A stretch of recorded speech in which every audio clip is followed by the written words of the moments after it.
Hey everybody, it's Sleepy Reader here. I am recording a,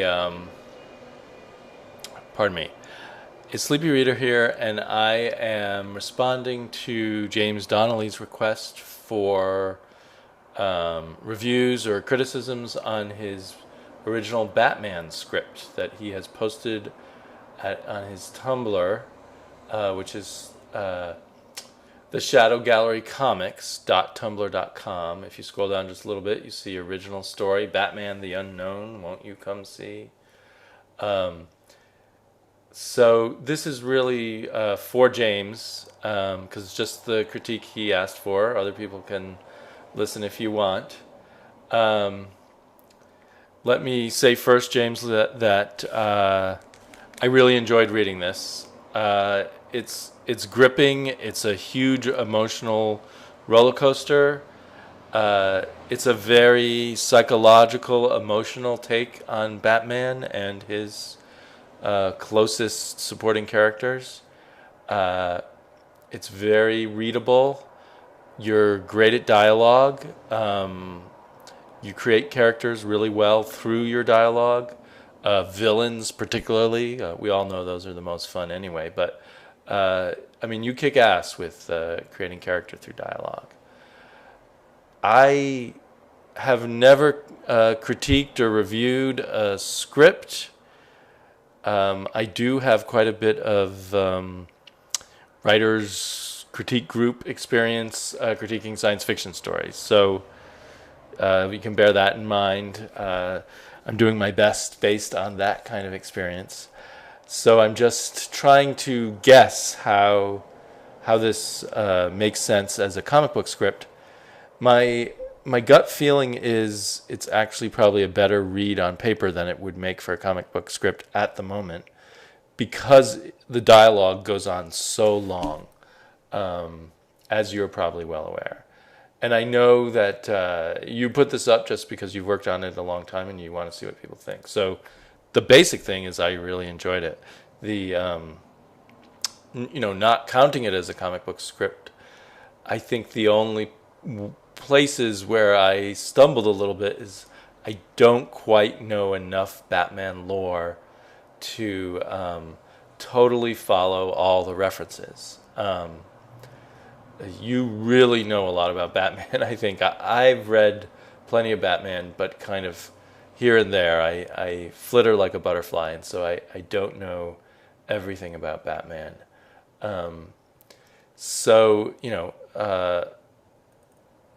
If you were to rewrite this and we're caring about a larger audience, which would, I think, only be if someday you were hired to turn this into a Batman script, I think you would want to give a few more clues as to who all the people are. Sometimes they're just referred to by first names, but not by their identity. I suppose the art would give us more clues in the case of people like the Huntress and such. Like if you don't know all about who Barbara Gordon is and Oracle, which I do, but I still felt I felt like I needed a little more information than I got. I think if this were someday to be a comic book script, you'd have to find a way to cut back the dialogue way back. It feels like there are, especially near the end, there are some speeches that, when broken down into a comic book page, would probably have to be 5, maybe I'm exaggerating, but 2, 3, 4, 5 pages to cover just one person's speech. We're looking at it now in very large print under the Safari browser's reader, but even here you can see how some of these speeches go on a long time, and they would have to be parsed out, and I think you could cut a lot. Some of it would be tricky, and it is your forte, this kind of long dialogue. I almost imagine this being almost like 10 issues worth of material. Another tricky thing is, and I guess it's kind of an Elseworlds story, so maybe it doesn't matter as much, but it would have to be kind of a standalone thing. because it covers so much time. I think you cover, I might be wrong, but at least 12 years of time, or maybe more. Oh, another thing I was just thinking of, you do an excellent job of showing us a Batman the detective, and I really like that. Batman, his biggest thing is that he's the world's greatest detective, and the more writers show us that, the better. I'm trying to think of what else to say, I hope I'm not making everyone dizzy by just scrolling through the text here as I try to think of what to say. I wonder again if it was in a comic book, you could cut some of the emotional content of the dialogue and have the artist carry that more, because there's a lot of heavy emotion here, and when it works really well on the page just reading the script. But when we go on with visuals, it may seem redundant. It might be the kind of thing that you would have the artist do a comic book based on this script, and then you would go back and rewrite the script, seeing what the artist actually managed to convey of the dialogue and of the script that doesn't need to be in there.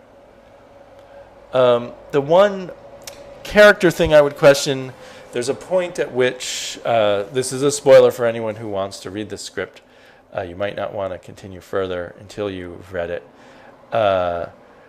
where Batman is catatonic for 2 years, I believe.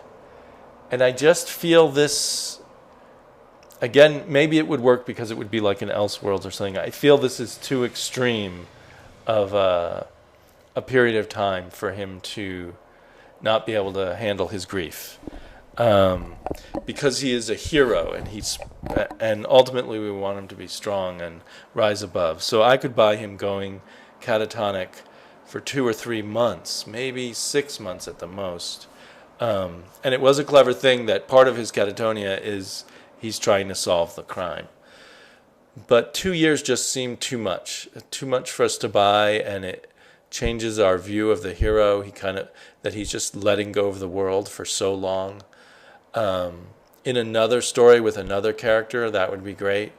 But I think for Batman, we need him to recover from his catatonia quicker.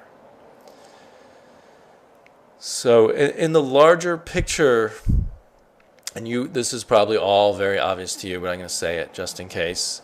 No one's going to invite you for your very first script to be a 10-issue miniseries for Batman, or even a 1-issue miniseries for Batman.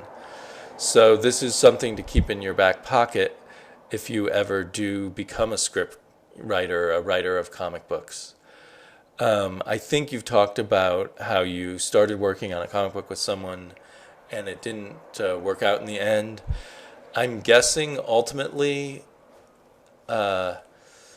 you may, unless you're incredibly good at charming artists, you may someday want to pay an artist, create a single 22-page comic book that you can post online and do digitally through all the digital shops now as your calling card, because you're a good writer. But you would need to create a story that is one and done in 22 pages, I would think. Save up money and pay a decent artist to do it. That's what I think. And then that will be your entree into comic books. It's much harder for writers to break in than artists, because the artists have proof of their viability on the page. I think writers have to find ways to get their work in front of people. You need to show that you can work with an artist and create a viable on-the-page comic book. Probably something much more minimal than this, and with quite a bit less dialogue heavy. So that's what I'd say. Find a way to put out your own comic book and get yourself launched into the comic book world. because you have the talent and the passion there. Great stuff. Talk to you later on YouTube.